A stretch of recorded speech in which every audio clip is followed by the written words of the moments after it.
like to see from a show of hands, and this is for the cameras, this is for Jimmy Payne.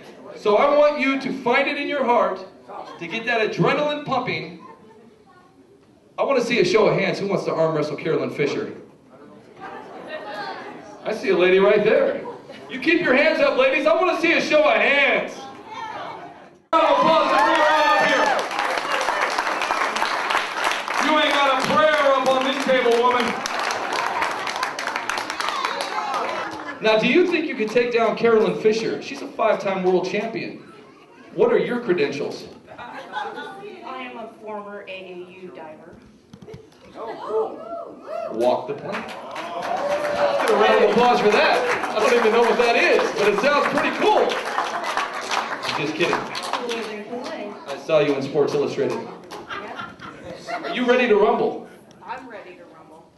Are you ready to rumble? This is the match of the night. Carolyn, this is your time. Oh, she is strong. Oh, she's strong, ladies and gentlemen. What's going on here? I don't hear anything. Who wants Carolyn to win? Who wants Pat to win? Let's jump out of your seats, everybody. This is the match of the night. This is the match of the night. Pat is not giving up and Carolyn is not giving in. Carolyn is ready for war. Pat is holding on to her. This is going to be good. Make some noise out there. Carolyn cannot budge her. She is deep in a hook. Deep in a hook. This is definitely the match of the night. Carolyn has pulled out every trick in the book. She cannot budge Pat. This is it. Ladies and gentlemen, this might go on till the wee hours of 6 o'clock. It's almost over with, but Pat is not ready. She is relentless. She is relentless. Carolyn Fisher will not give up. The winner, Carolyn Fisher, after 2.5 minutes. That was a match. Let's get a round of applause for Carolyn Fisher and Pat. Everybody I out want to here. think real quick that this event could not have happened without 3 people's help. There's a lot of people that came together and what really made this happen, but there are 3 people that really stand out that I just wouldn't have been able to move forward with this event if it wasn't for the help of. And the 3 guys, John Colladar, can you come up here please, John? Kevin O'Connell, please come up here. And Mac, where's Mac? I just wanted to let you guys know that John is the one that got a hold of me as we were kind of going through, trying to bring all this together, and he helped me navigate to get to all the people that were involved, the wrist wrestlers, the bodybuilding, just trying to figure out, I had to have kind of an idea of a plan to be able to move forward with that. So John and I talked, and Kevin and I talked, we were trying to figure out how we were going to pull this off.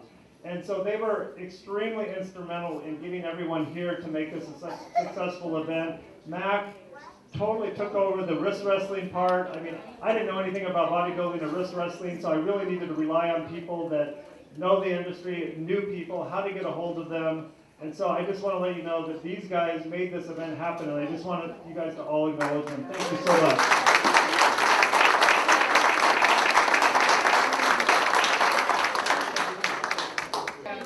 Jimmy Jr., Little Jim is what they've always called him. This is my pop. You all know him. First of all, I don't know how I'm going to do so good doing this because I'm pretty exhausted from watching those guys bodybuild and do the wrist wrestling. They sure did good. But I came out and I thought they invited me out. I was coming out anyway to be for my pop. Recognize him and Clem. And I thought it was just going to be a little thing. I hardly recognized you. Did you recognize Clem, though? Clem. Yeah, I haven't seen him in 40 years. Yeah, he looks great. He looks better than ever since he's been here. This was my son, my first son. I have another son, Mark Payne, who is Mark, where the hell are you? Come on up. Mark Payne. Get out there. Now I got this guy, I got the Mark, both of them here. They can't do anything. they always give me the hooker, so I can't stand my old man, this guy. Anyhow, my son Jim, he and I did hand balance and we did shows. We did so many shows. I can't tell you how many. I started balance with him when he was about 3 months old. My hand standing like this doing it. Then by the time he was a year old, he could do a hand-to-hand handstand. Then from then on, I used to pull him out of a little suitcase. I pull him out of a suitcase. He was dressed, and then I'd pull him out, like this. People would come and say, how the hell did you get that little guy in a suitcase? He was only about 3 years old, and then he'd take off his clothes and do, while I was holding him by his feet, and he'd take off his clothes and do a strip number.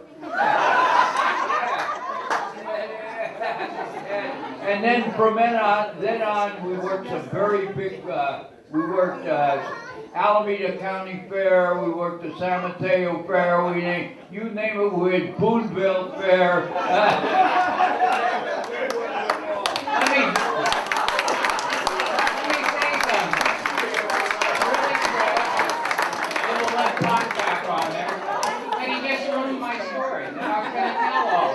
He told it for me. Thanks, Bob. My first memory, you know how we all have, remember, going to the store, some first memory was being in this suitcase. I'm serious. And being dark. It's like coming out of the womb. I was just in there. I'm in this suitcase. We're in Alcatraz prison. Him and Jack O'Lane. I think it was Jack. Yeah, it was. It was Jack O'Lane. Myself in this suitcase with a towel over me. Him and Jack go up there and start doing their hand balancing routine. Then all of a sudden they stop, and Dad says, hey, I need to get some props out of my suitcase. He brings his suitcase out, with his stuff in there, no light, nothing. Puts it down there, grabs me by both feet, pulls me out of this suitcase, and I finally saw the light. I knew I could hang balancing. Great memory. In fact, we even had a captive audience that night, huh? Yeah, in Alcatraz. Yeah, none of them could get away. So anyway, Penny came along. We did the television shows. Did the act with us, 3 of us. Pop, Kathy, me, Ma, always in the background. Always in the background. Always supporting us. And then all of a sudden, Mark came around. Oh, yeah. And Mark reaped all the benefits from us working hard. Yeah. The young ones got it all. Let me finish. All right. And you can have it the rest of the night, I swear. I swear you can. No, you can't. They won't allow you to talk anymore. Anyway, my father's been an entertainer all his life to make people happy. I remember, we were doing this for a living, making ends meet the whole bit. And somebody would come up to him off the street and ask him to do a show. And it didn't matter if they had money or if they didn't have money. He'd start performing right then and there for them, huh? Yeah, just like he does now. So he's a great father. We love him very much. And here's Mark. And now we're going back to Tony. Here, Tony. Thank you. No, Jimmy. I want to say this. When I had the Junior Mr. and Miss America Club, and all my kids except Mark was in it, I want to say this. Penny used to open the show, and this is what she used to say. I'm going to do it right here, but all right, I'm going to do it because you will do it. Will you do? Hi, boys and girls. She sounded like this. Hi, boys and girls. Welcome to the Junior Mr. and Miss America Club. Come to the clubhouse and meet Mr. America. And I used to fly in a helicopter and said, hi, boys and girls, and here's Mr. America. Then I'd come out. Because you're first in all of our eyes, then you get the medal for first place. We love you. First place, Bob. Yeah. Congratulations.